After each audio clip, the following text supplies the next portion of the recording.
Welcome back. So today we'll do number theory again.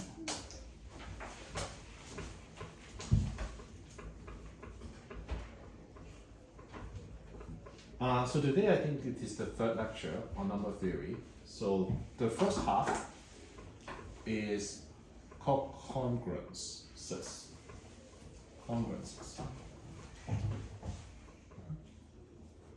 Now, the first half of the lecture should be very simple, okay?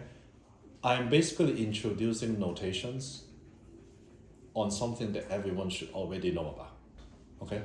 So the first half, everyone should completely understand what I'm talking about. The only thing that you would not understand is maybe if I didn't write properly or legibly, okay? So let's kind of start with some definition.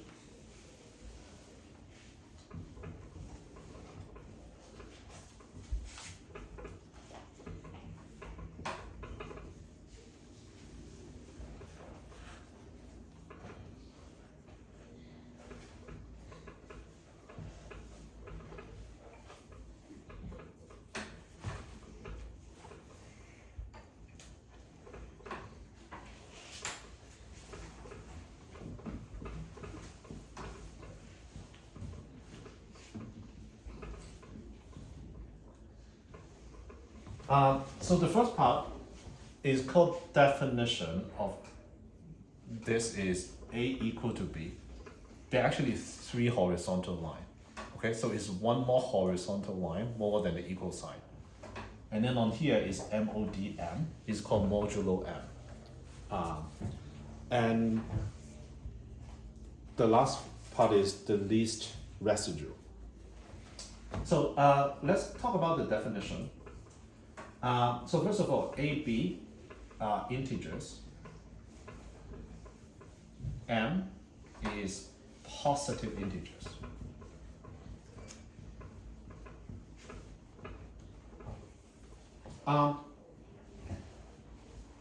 The definition is follow. When we say A equal B modulo B, sorry, not modulo M, in English, that's how to say it. It's called A is congruent to B modulo M. So what this symbol means is, again, you can use your favorite phrase, is equivalent to, if you want, you can basically say is the same as, is defined as, or there's a phrase that I'm going to talk a little bit later, it is if and only if. This basically all mean the same thing. It is the definition of this symbol is M can divide A minus B. Okay? Now that's really no new concept, except I give you a new symbol. Let me give some example.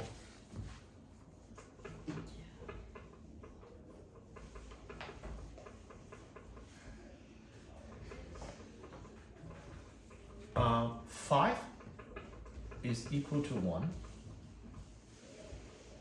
modulo 4.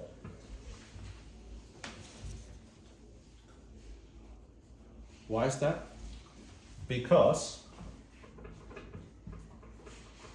based on this definition, because what we are saying is 4 can divide 5 minus 1. Do we agree? Like 5 minus 1 is 4, therefore 4 can divide 4. Okay. Another one is, let's say minus 2 is equal to 9 modulo 11.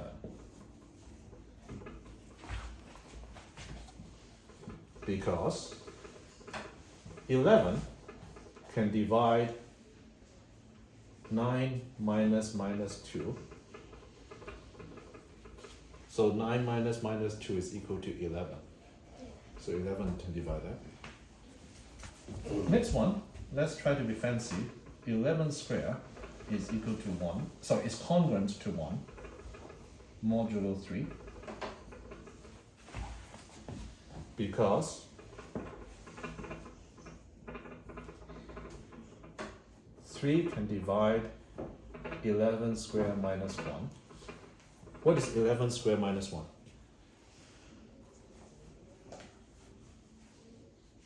120. 120. 3 can divide 120. Okay. Any questions so far?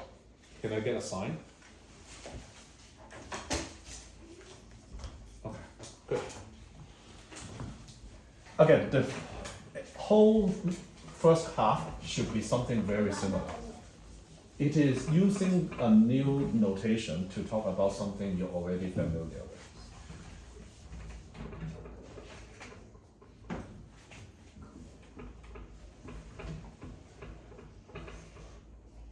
So let's move on. So we have a theorem. 1. It says kind of A is congruent to B modulo M if and only if, again, I explained it at the beginning, you can use your favorite phrase. You can say is equivalent to, is the same as, is defined as. Okay, it's the same thing. It basically, this phrase, if and only if, meaning is the same thing.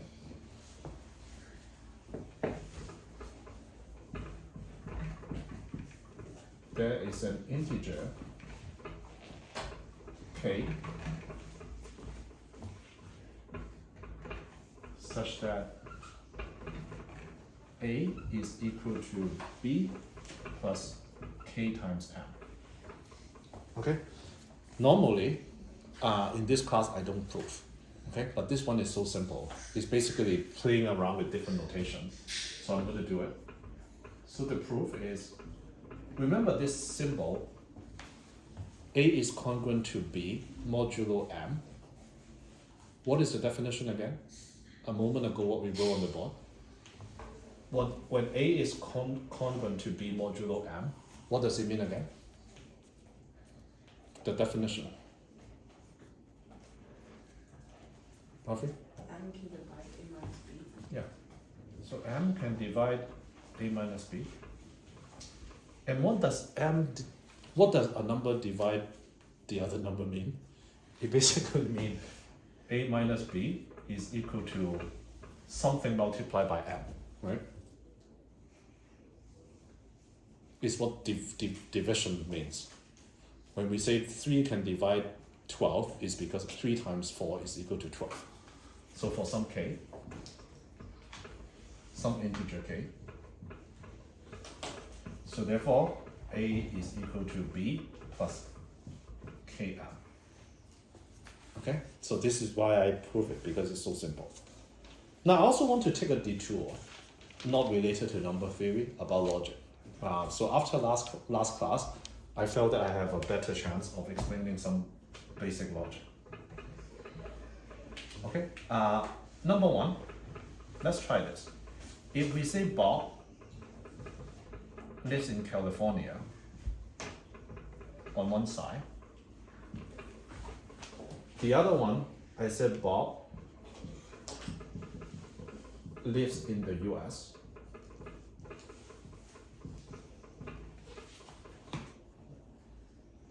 Which one imply which one? Does the left side imply the right hand side, or does the right hand side imply the left hand side? Really?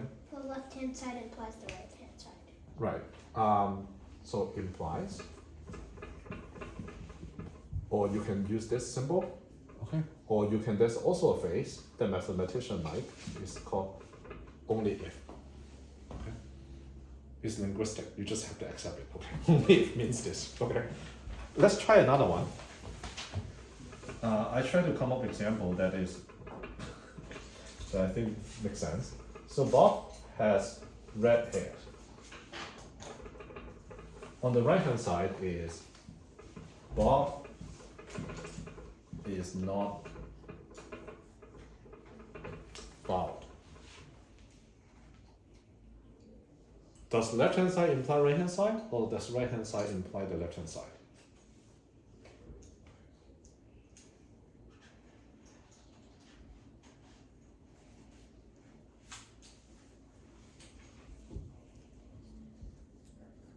side applies to right. Yes. Okay, I'm gonna ask this though. Everyone agree? Yeah. Okay. The last one though is number 3. Is Bob has no siblings. And then the right hand side is Bob is the only child.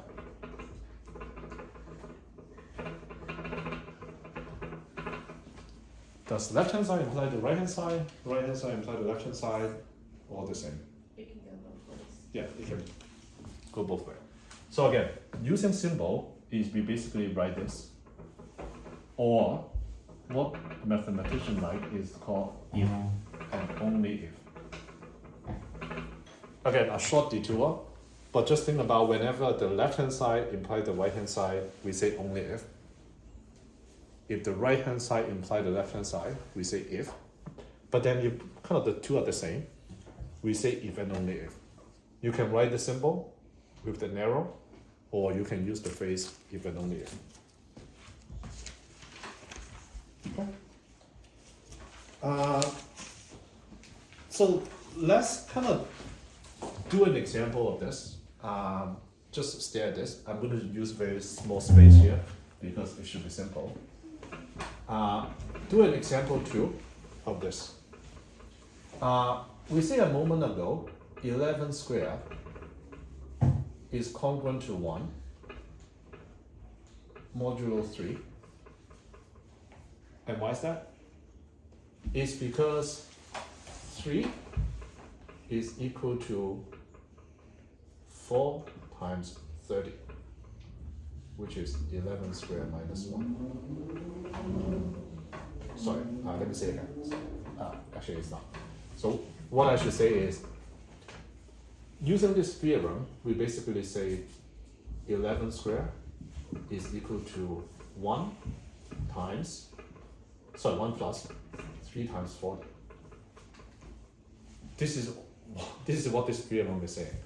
When one number is congruent to another number modulo 3, you can basically say 1 is equal to the other plus that number times a number. So it's basically what it is saying. So let's do one more similarly simple theorem, and then we can break.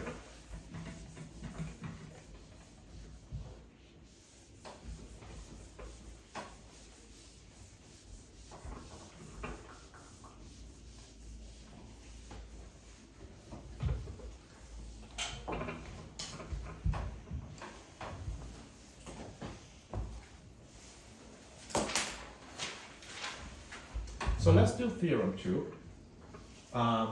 It says every integer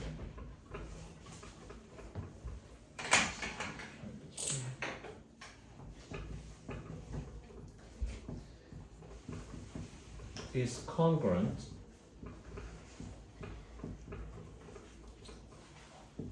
to, okay, we're talking about modulo m, exactly one of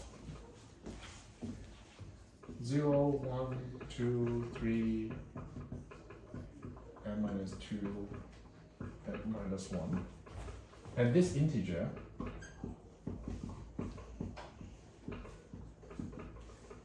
usually we call r is called the least residue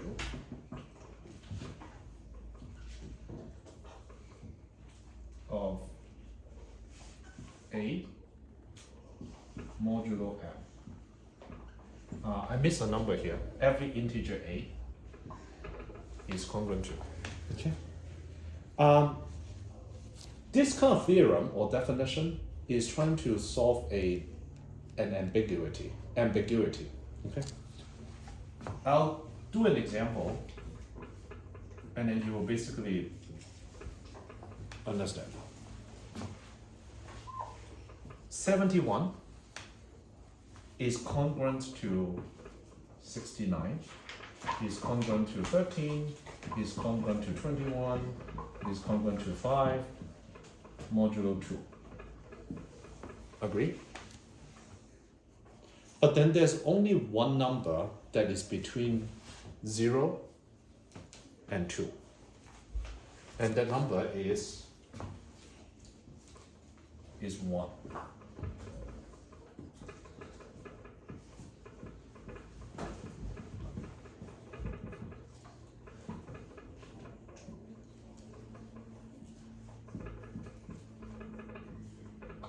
So 1 is the least residue of 71 modulo 2. Now, I kind of said it in the beginning of the class. This is basically introducing new names and new notation for something you already know. In elementary school, what do we call this number?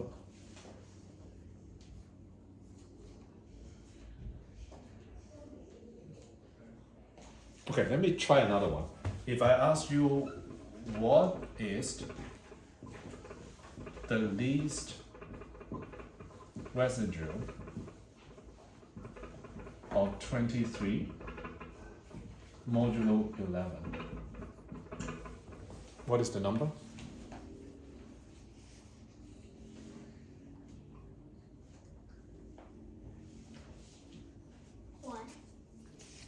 1. Yep.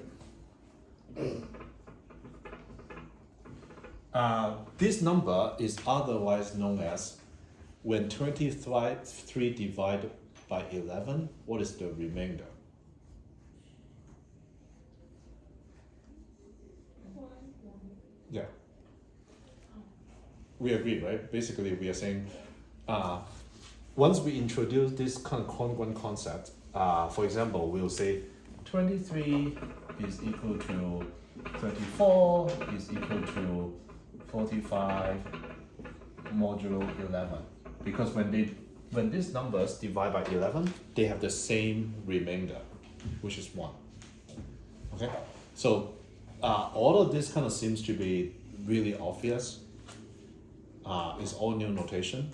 In the second half of the class, you'll find that this kind of notation somehow help and simplify a lot of the things that you might have seen in the past. So let's kind of break, and then we will kind of come back for the second half.